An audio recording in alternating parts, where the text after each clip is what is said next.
Alors justement, Michael Masi explique son offre, sa négociation, sous le drapeau rouge à Red Bull. Bon, je vous passe l'intro. Donc les messages radio ont ensuite été diffusés lorsque les voitures sont retournées au stand.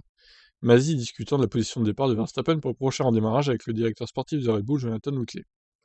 Je vais vous donner l'opportunité de partir de la deuxième position sur la grille, plus tard corrigé en troisième, sur la base de ce qui s'est passé au virage 1 et 2. Nous vous ramènerions derrière Hamilton, c'est mon offre, vous avez ma suggestion. C'est du jamais vu en F1, effectivement, mais Red Bull a risqué clairement une pénalité de temps. Donc Horner a qualifié ça de marchandage digne d'un sou, qu'on a vu ça tout à l'heure. Mais Michael Masi affirme qu'il ne concluait pas là un accord avec Red Bull, mais que les délibérations faisaient partie de la procédure normale. Je n'appellerai pas ça un accord, car du point de vue du directeur de course, je n'ai aucune autorité pour demander aux équipes de faire quoi que ce soit dans cette situation. Je peux leur faire une offre, j'ai la capacité de le faire, mais le choix leur appartient.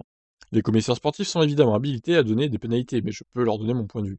C'est pourquoi je leur ai offert la possibilité d'abandonner la position mal acquise. C'était le résultat du drapeau rouge qui s'est produit en raison de l'incident au virage 3. La priorité avec toute situation de drapeau rouge est de s'assurer que les pilotes sont en sécurité, puis d'activer les commissaires avec le nettoyage de la piste et ainsi de suite. Donc cela semblait probablement un peu différent par rapport à la situation, par rapport à la normale, mais c'est une discussion tout à fait normale qui a eu lieu. Non, je suis désolé, c'est pas tout à fait normal, c'est du jamais vu en Formule 1. Tu négocies pas avec les équipes. Normalement, Verstappen, je pense qu'il aurait dû redonner la place. Tant pis, il aurait perdu 2 places, mais il aurait dû redonner la place mal acquise, comme il dit. Quand j'ai vu cela se produire au virage 2, j'ai immédiatement suggéré au commissaire que j'allais leur donner l'opportunité à Red Bull de rendre cette place. Étant donné que nous étions sous drapeau rouge, nous avions la capacité de corriger cela efficacement avant de reprendre la course. C'est une discussion tout à fait normale. Tout n'est pas diffusé, mais sachez que ça a lieu régulièrement, à plusieurs reprises. Toute l'année, et même avant cette saison. Combien de fois avez-vous déjà entendu les commissaires demander de rendre les positions en piste? C'est le même cas de figure, sauf que ça a été fait sous drapeau rouge.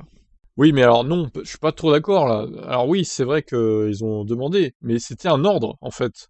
C'était pas une proposition. Il a pas dit, les commissaires, à l'époque, ils disaient pas: «On vous donne l'opportunité de rendre la position si vous voulez. C'est mon offre». Non, non, c'est pas comme ça qu'ils disaient.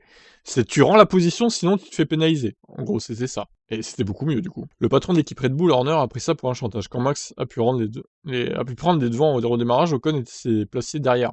Puis, c'est devenu un chantage car on nous a dit: «Soit vous abandonnez la place, soit ça va chez les commissaires». Et bien sûr, nous avons pensé que si cela allait jusqu'au commissaire, nous allions obtenir une pénalité rapidement en début de course, et cela fait mal. C'est pourquoi nous avons concédé la position pour le redémarrage. Bah, c'était peut-être le plus raisonnable à faire sur le moment pour Red Bull, hein, pour le coup. Sinon, ça aurait été 5 secondes de pénat, et bon, au final, Verstappen aurait fini derrière Hamilton parce qu'il avait pas vraiment le rythme pour battre Hamilton à la régulière, je pense. Malgré ses pneus médiums, et Hamilton avait les hards. Il avait pas vraiment le rythme, Verstappen. Donc voilà, bah écoutez, sacrée histoire, hein, cette négociation de pénalité aussi. Et encore une fois, Michael Masi est à pointer du doigt parce qu'il prend des décisions vraiment étranges et surréalistes. Est-ce qu'il faudrait pas remplacer Michael Masi pour la prochaine saison? Je vous pose la question parce que franchement, il accumule les erreurs et c'est pas normal ce qu'il fait. Enfin, je veux dire, il n'est plus compétent pour moi, hein. Bon bah voilà, je vous laisse réagir. Ciao ciao.